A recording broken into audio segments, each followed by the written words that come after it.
भैया मुझको तो समझ में नहीं आता है। जोगी जी अच्छा काम भी तो कर लीजिए, पहले अपनी संस्कृति को सुधारे और सिर्फ एक ही गुंडई से करने से और सब जात का गुंडा को कह करके मारने से राजपाट नहीं चलता है। डेमोक्रेसी और संविधान को खत्म करने की जो सोच इस देश में 3 आदमी की है, नरेंद्र मोदी जी, अमित शाह जी और जोगी जी, जिन्होंने मुख्य कानून हिटलर से भी बड़ा शासन इतिहास को लिख दिया।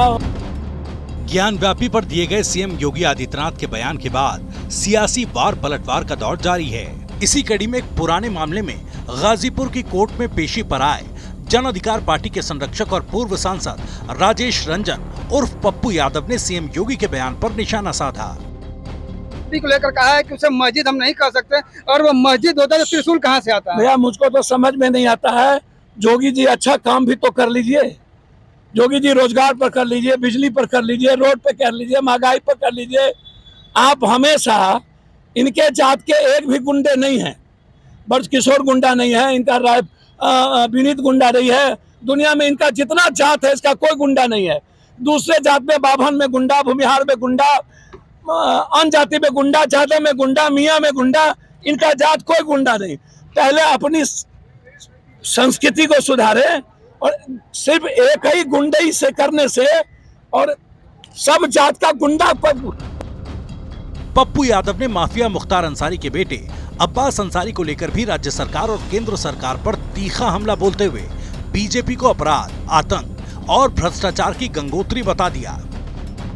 इनकी अब कोई औकात नहीं है। एक तरफ भ्रष्टाचार, पवार, पटेल, एक तरफ अलगाववाद का सबसे बड़ा महबूबा जिसके साथ ये गया, और दूसरी तरफ मुख्तार अंसारी जी के पुत्र जिनके साथ ये अब राजनीति करेंगे। तो इनके लिए ना अपराध, ना आतंक, ना भ्रष्टाचार, ये तीनों की गंगोत्री है।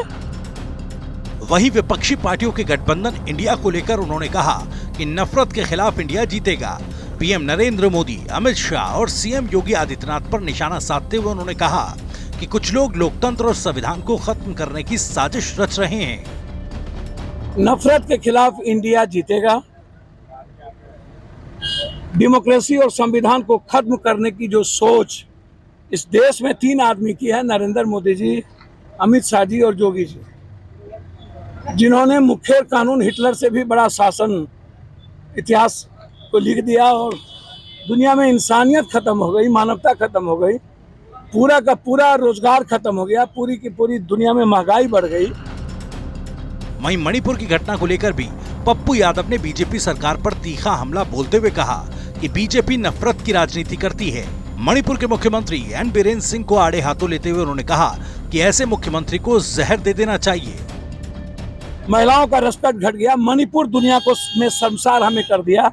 165 मौत के बाद ट्वीट तक नहीं किया मणिपुर में, और इतनी बड़ी घटना के बाद समूह समाज जिस घटना में संलिप्त हो जाए, जिसको समाप्त करना चाहिए, अब देश नहीं बचा। और ये नफरत बीजेपी की गवर्नमेंट में भी, जो कहता है सैकड़ों मौत नफरत हो चुका है, सैकड़ों घटना घट चुकी है। तो ऐसे मुख्यमंत्री को आत्महत्या कर लेना चाहिए। या जब सुकरात को जहर दिया तो इसको जहर क्यों नहीं? सुकरात को तो सत के लिए दिया। ये सुसाइड तो करेंगे नहीं ये लोग।